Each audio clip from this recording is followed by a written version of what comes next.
Bonjour à tous. Je savais pas qu'on allait être aussi nombreux. Moi, je pensais qu'on allait être 15 maximum, parce qu'il m'avait dit qu'il n'y avait jamais pas grand monde aux conférences qui venaient. Mais donc c'est très impressionnant. Donc alors, je vais vous parler de mon projet, qui est un projet sur effectivement les villes qui s'agrandissent. Donc, c'est-à-dire dans chaque grande ville en Europe, il y a le centre-ville. Ensuite, petit à petit, la banlieue qu'on a construit un peu après.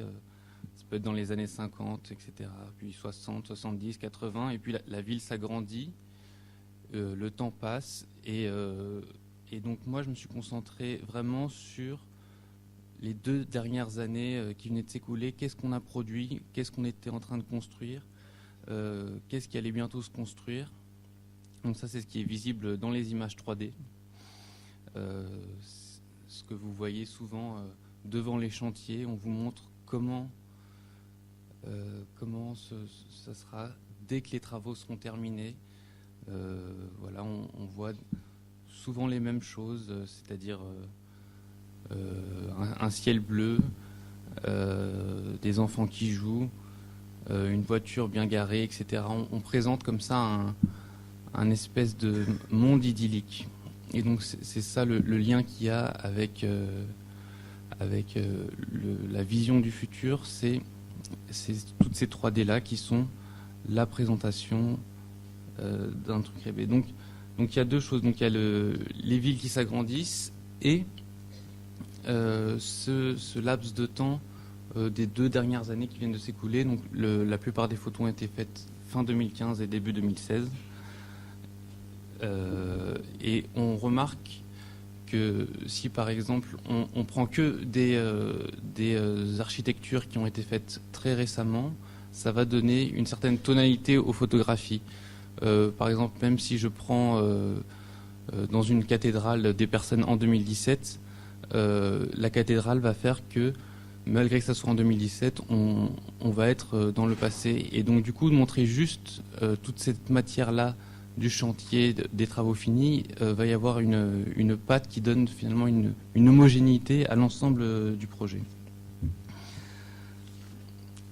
Donc ensuite, ce qui m'intéressait moi dans ce type d'architecture qu'on peut appeler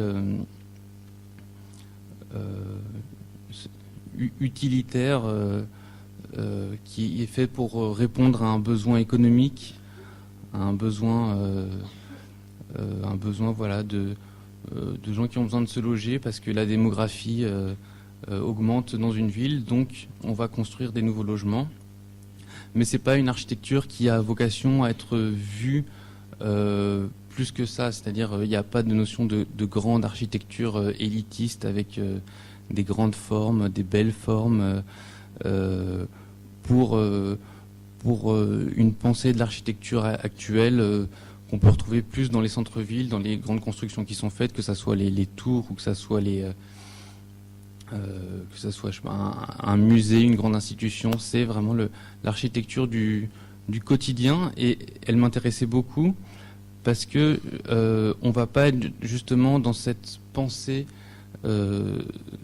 d'être montré, on va être dans ce truc-là de devoir vendre ses maisons. Donc du coup, on construit cette image 3D pour vendre ses maisons.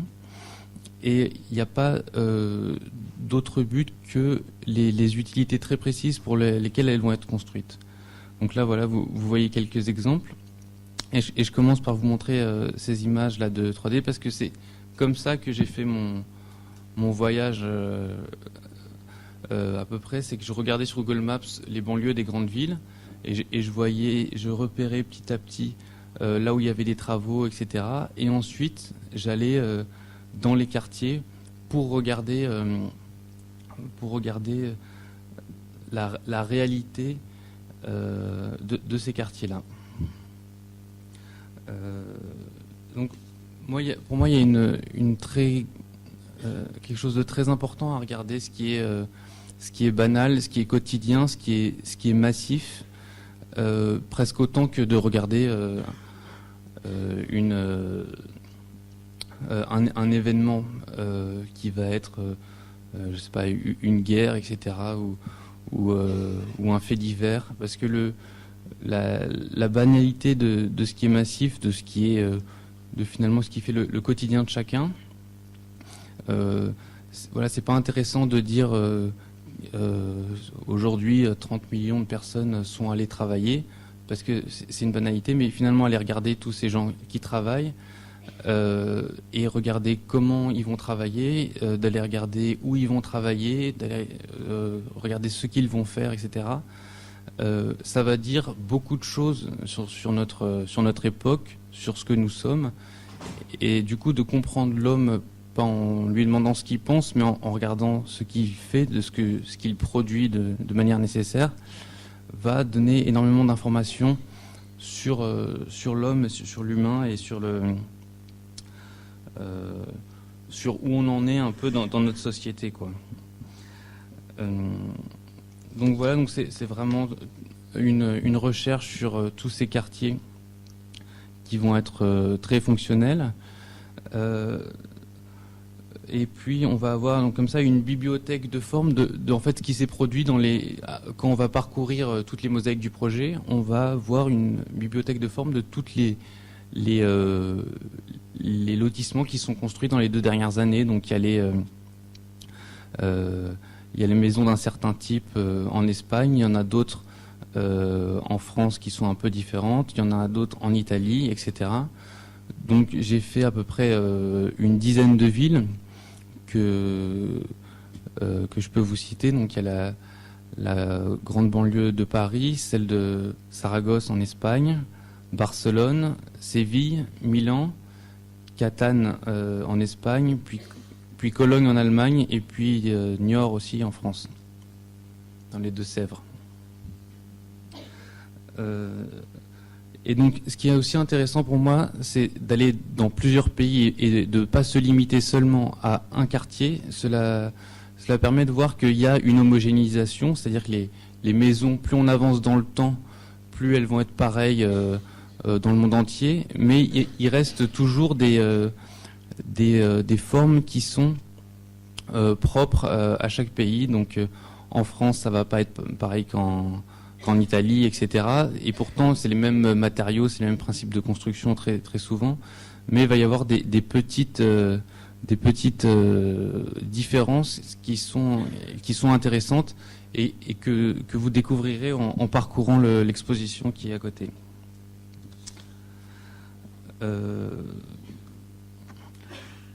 Donc là, c'est un promoteur voilà, qui m'a donné toutes les infos sur comment fonctionnent les images 3D, etc. Et moi, ce qui m'a fasciné, c'est que tout est calculé, tout est prévu au niveau du budget, mais au niveau du goût des gens, en fonction de là où on va construire, en fonction du nombre de personnes qu'on prévoit qui habitera là dans 10 ans, en fonction des goûts par rapport à la géographie du lieu.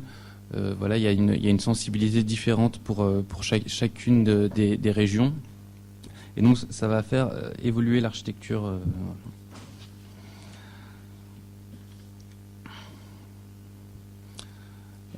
Donc là, je me suis beaucoup intéressé au 3D et je les ai regardés comme on va regarder des peintures quand on va au musée, et ensuite comment la peinture va influencer la manière dont on va regarder la vie. Si vous restez, je sais pas, 3 heures dans un musée des Beaux-Arts, etc., et puis qu'après vous sortez et vous parcourez les rues, vous aurez une espèce de sensibilité ou une attention à des choses auxquelles vous ne faites pas attention d'habitude. Donc j'ai analysé toutes ces images 3D, comment elles fonctionnent, comment elles se répètent. Donc comme je vous ai dit tout à l'heure, avec toujours la voiture garée, la plante, les enfants qui jouent, l'espèce de bonheur comme ça qu'on idéalise avec des couples heureux, le loisir partout, etc. Et ensuite j'allais dans ces quartiers-là et j'essayais de regarder toutes les formes que j'avais vues dans ces images 3D, et puis aussi les bugs qui peuvent y avoir, c'est-à-dire que la réalité ressemble à la 3D, mais ce n'est pas tout à fait pareil. C'est-à-dire qu'il y a un espèce de jeu permanent entre ce que l'on prévoit de faire et ce qui advient. Et ça m'intéresse, voilà, quand vous allez parcourir l'exposition, vous vous rendez compte qu'il y a beaucoup de similitudes entre la réalité et puis ce qui a été prévu, mais c'est toutes ces légères différences qui créent un mouvement de la pensée, et qui peut nous amener à considérer pas seulement les images 3D comme quelque chose qui permettrait de comprendre ce qui va advenir, mais aussi quelque chose qui prouve que tout a été prévu. Donc, c'est-à-dire quand on va se balader dans la rue, on va juste être préoccupé par notre quotidien, par ce que l'on a à faire, nous, alors qu'on va être dans un truc complètement pensé. Donc, par exemple, cette femme-là, elle marche dans la rue, elle rentre chez elle, elle va au travail, on ne sait pas, et elle est en train de traverser ici, quoi. Et donc là, cette image est très parlante parce qu'on comprend, voilà, toute l'abstraction qui a été faite urbanistique de ce petit quartier-là, donc qui est un pavé qui est reproduit, donc cette partie-là est reproduite quasiment 5-6 fois, et donc dans chaque endroit où l'on est, chaque chose que l'on fait au hasard se trouve dans une construction. Et donc pour moi ça serait intéressant par exemple d'aller voir toutes les images 3D de choses que l'on connaît déjà, et de regarder à quoi ressemblent ces images qui ont été prévues dans quelque chose qu'on a déjà vécu. Donc, c'est-à-dire faire la démarche inverse un petit peu, et donc en regardant cette image 3D, se demander est-ce que c'est ça moi que je ressens, et de voir aussi un mouvement dans cette différence entre ce que l'on a ressenti et ce que l'on ressent en voyant ces images-là. Donc voilà, donc après l'expo est vraiment à parcourir, presque plus qu'à comprendre. C'est-à-dire que au fur et à mesure que vous parcourez les images là, qui sont voilà, comme une espèce de storytelling ou de planche contact qui montre un foisonnement d'images, et ben ça peut vous évoquer des souvenirs qui seront donc chacun les vôtres complètement subjectifs, et qui seront un mélange de ce que vous avez vécu. Voilà, si vous voulez faire de l'architecture, vous êtes peut-être allé sur des chantiers, vous avez une sensibilité par rapport à ces lieux-là, et donc vous retrouvez ces sensibilités, ou du moins vous y faites attention en parcourant ces images-là. Donc moi je pense que ça peut être intéressant pour vous de parcourir cela, pour avoir, voilà, une espèce d'attention à des choses qui ne sont pas seulement là pour être jugées, mais pour être ressenties.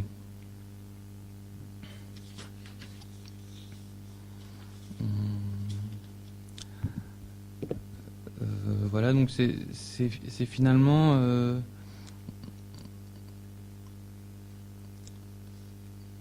dans toutes, par exemple, on va, pour revenir un peu à ce que je disais au début, donc que c'est des quartiers qu'on ne regarde pas.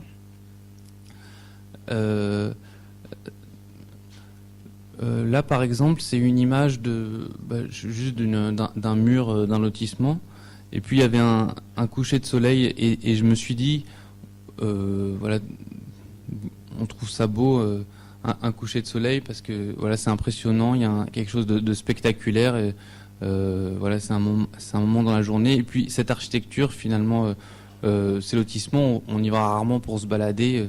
Si vous allez à Séville vous y allez pas forcément pour vous balader dans les lotissements, mais quelque part, regarder quelque chose de quotidien et banal comme si c'était un coucher de soleil, comme si c'était quelque chose de spectaculaire, donc c'est-à-dire se forcer à regarder chaque forme, chaque répétition, cela peut avoir une importance encore plus grande dans la compréhension de ce qu'est un pays et où il en est et de où on en est ensemble.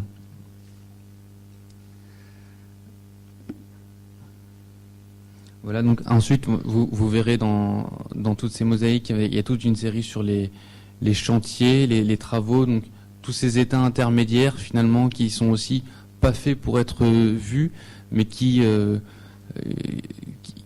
sont aussi un ensemble de formes auxquelles il faut s'intéresser parce que ça participe aussi de déconstruire le visible et donc du coup de le comprendre et de comprendre que les choses ne vont pas de soi puisqu'elles sont construites, elles sont le fruit à la fois d'une pensée puis d'un chantier, donc d'une action pour accomplir cette pensée et puis que même vous en tant que je sais pas, architecte qui avait besoin d'idées, etc.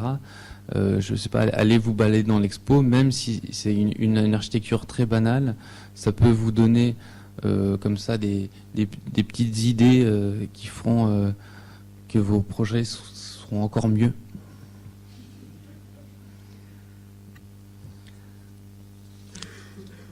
Alors, qu'est-ce que je pourrais vous dire d'autre ? Voilà, en fait, le seul conseil que j'ai à vous donner, c'est vraiment de faire ce petit effort d'aller regarder les images et de se laisser un peu porter par l'histoire qui est racontée et vous ferez chacun votre propre sensation et votre propre histoire en regardant ces images-là et surtout en allant, en passant de toute la partie 3D donc qui est sur le troisième mur. Donc là vous avez un petit dépliant qui a été très bien fait et par Zerm et qui vous montre un peu comment ça fonctionne. Donc ça c'est le mur 1, le mur 2, le mur 3. Et dans le mur 3 vous avez toutes ces 3D, donc tous ces petits moments que l'on trouve voilà comme des choses comme ça, mais il y en a des centaines à observer. Et ensuite voilà vous allez regarder les petites histoires qui se passent dans le chantier ou dans la réalité une fois que les travaux sont donc terminés. Ensuite pour parler et pour conclure pour conclure, je parlerai de la nécessité justement de mettre autant d'images. C'est que mettre autant d'images, c'est montrer un espèce d'acharnement à essayer de voir. Et en fait, quand je faisais les photos, j'avais pas prévu de les présenter comme ça.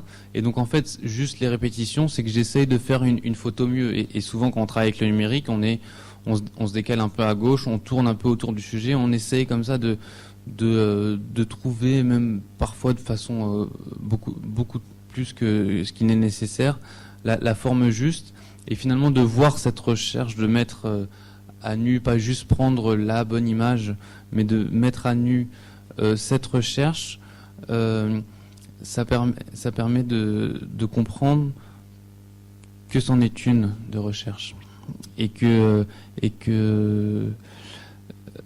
c'est la recherche en elle-même qui est intéressante, presque plus que l'image définitive, et d'essayer de comprendre ce que la personne a voulu dire, en l'occurrence moi, et essayer de rechercher, va aussi vous interroger et vous rappeler la façon dont vous avez pu parcourir ce genre de quartier-là ou de chantier-là, etc. Voilà, vous pouvez me poser des questions maintenant ou après en buvant une bière.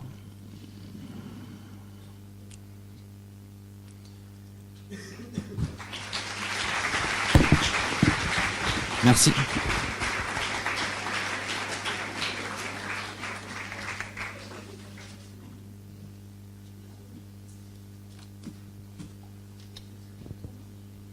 Oui, c'est bon. Si vous avez des questions à poser à Augustin, c'est le moment. Ou si vous voulez les poser après avec une bière, attendez un peu, mais ça peut être intéressant de partager avec tout le monde.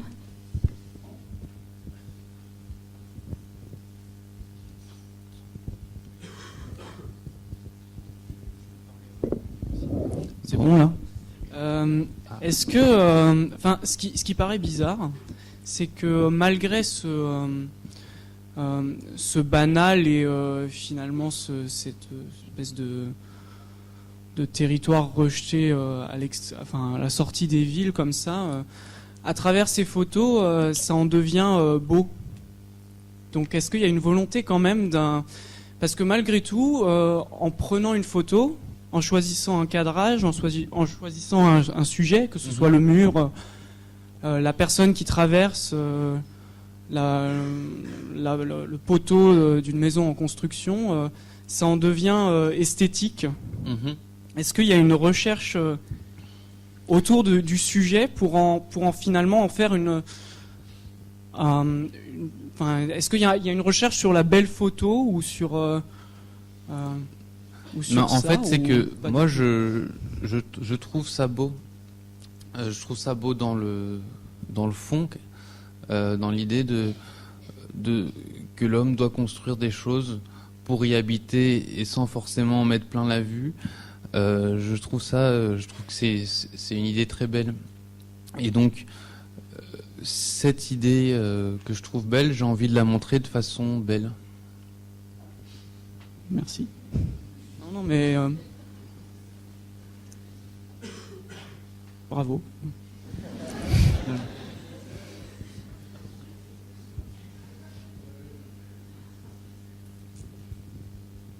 Une autre question ou remarque ?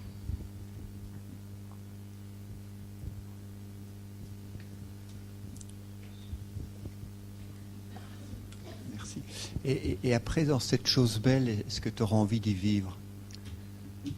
Très bonne question.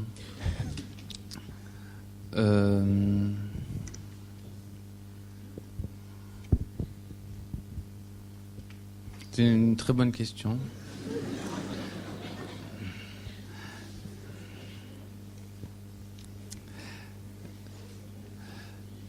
Non, parce que c'est quelque part c'est pas ma vie. Ma vie est autre que dans ces lotissements. Et peut-être que si j'y habitais, je trouverais peut-être pas ça beau. Mais que du coup, voilà, je trouve ça intéressant, voilà, de visiter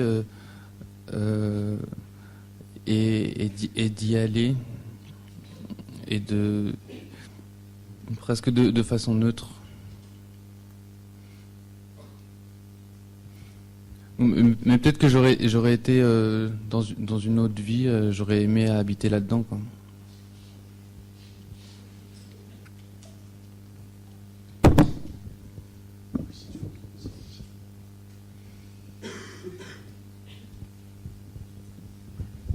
Oui. Je reviens un petit peu sur la question de l'esthétique, qu'on pourrait même dire une certaine forme d'esthétisation. Vous photographiez essentiellement, mais j'ai pas tout vu. Voilà, par exemple. Vous photographiez essentiellement des morceaux, des fragments, inhabités en tous les cas du genre humain, habités de plein d'autres choses, hein, de ciel, d'air, de lumière, d'humidité. Et est-ce qu'il n'y a pas finalement une esthétique de l'habité au-delà de cette esthétisation par la façon dont ces lieux sont habités. C'est-à-dire, qu'est-ce qu'on ne peut pas aller chercher dans... D'ailleurs, quand vous dites « et la vie est belle, tu verras », d'accord, est-ce qu'il n'y a pas à chercher autre chose ? Enfin, c'est pas sans doute. Mais là, je n'ai vu que ça, vous voyez. Donc, d'accord, oui, c'est peut-être pas... La photo que vous montrez de la dame qui traverse la rue, vous voyez, est plutôt une photo dont vous vous servez pour asseoir un propos, mais pas pour une valeur d'habiter en soi. Vous voyez ? Et donc, finalement, une certaine beauté de la situation en train de se faire. Oui. Donc, enfin, voilà, c'est une question ouverte, hein, c'est pas...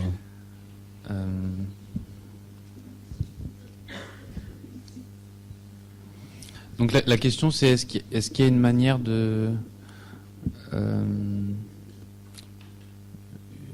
d'habiter ces quartiers-là qui serait autre que dans d'autres quartiers, ou est-ce que voilà, je sais pas.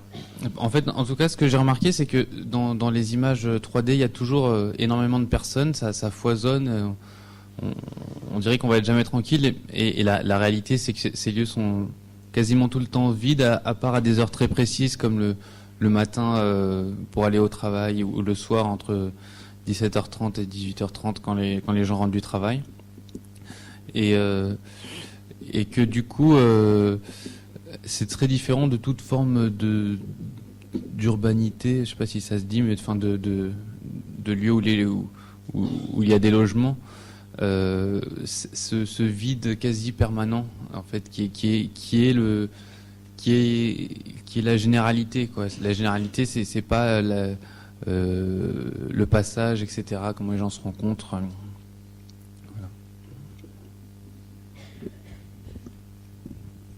Voilà. J'avais une question. Oui. Vous avez raconté avoir rencontré un promoteur qui vous parlait qui avait un imaginaire, une iconographie selon les quartiers, selon les productions, au niveau des personnages, au niveau des activités mises en scène dans ces rendus, dans ces photos de rendus. Et je voulais savoir, est-ce que il vous a dit sur tel quartier on imagine je sais pas, quelque chose qui pouvait ressembler à Mysterio Lane dans Desperate Housewives, ou des choses comme ça, des iconographies de ce type-là?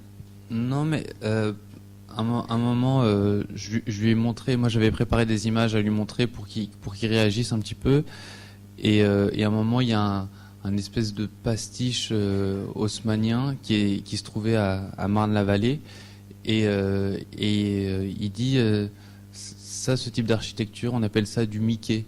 Donc c'est-à-dire c'est du faux ancien, et donc voilà, quelque part c'est complètement assumé.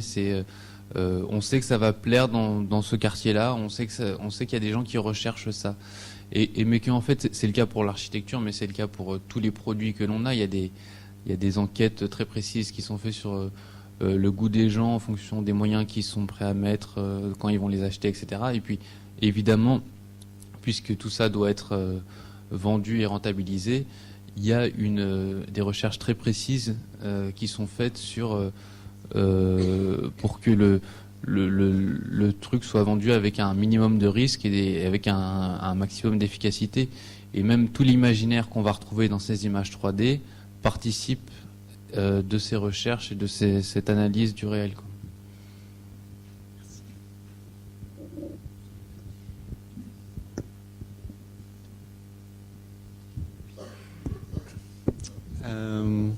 Est-ce que vous faites la différence entre architecture et ces habitations? Est-ce que cette différence, est-ce que c'est pas quelque chose qui est assez proche finalement de ce qui peut se passer en photographie, entre la photographie et les images? Est-ce qu'il n'y a pas une relation là, en tout cas, qui est plutôt intéressante? Et évidemment, il y a un petit côté provoquant à venir montrer ça et à dire aux étudiants d'ailleurs, vous allez trouver des choses super intéressantes pour vos projets. Je parle dans la Est-ce que manière ça, c'est de dans la regarder. culture des photographes de regarder les images ordinaires, banales, et Non, mais d'aller en tout à tirer fait. quelque chose? C'est ce qu'on appelle en photographie le vernaculaire, qui est la même chose en architecture, même si ça ne veut pas dire forcément exactement la même chose. Donc en architecture, ça va être l'architecture qui se développe dans un lieu, dans une région, etc., qui vient souvent d'une tradition, etc. Et donc là, finalement, le vernaculaire, c'est mondialisé, et donc c'est globalisé, et c'est homogénéisé. Et donc oui, dans la photographie, il y a les grands photographes, quelque part, dont on va voir les expos, et il y a la majorité des photographes, 99%, qui sont des photographes professionnels. Et d'ailleurs, on peut être les deux, c'est-à-dire voilà, des photographes d'événements, des photographes dans les entreprises, des photographes de mariage, des photographes ou même on est presque tous des photographes. Donc dans la photographie, ça va encore plus loin que l'architecture, parce on a tous pratiquement un téléphone qui fait des photographies, on s'en sert, on les envoie, etc. Et donc ces photographies-là sont très intéressantes aussi, même si c'est pas de la grande photographie. Et donc moi je pense qu'on peut s'intéresser à des architectures qui ne sont pas une grande architecture avec des grands photographes qu'on admire tous, même si c'est pas forcément les mêmes. Mais oui, il y a un lien très fort effectivement entre ce degré de soit d'élitisme, soit de nécessité qu'il y a entre l'architecture et la photographie. Et est-ce que c'est provoquant? En fait, quand je parlais ça va leur donner des idées, c'est aussi, je sais pas, de voir des choses, ça peut donner des idées. Ça veut pas dire qu'ils vont faire la même chose. Merci.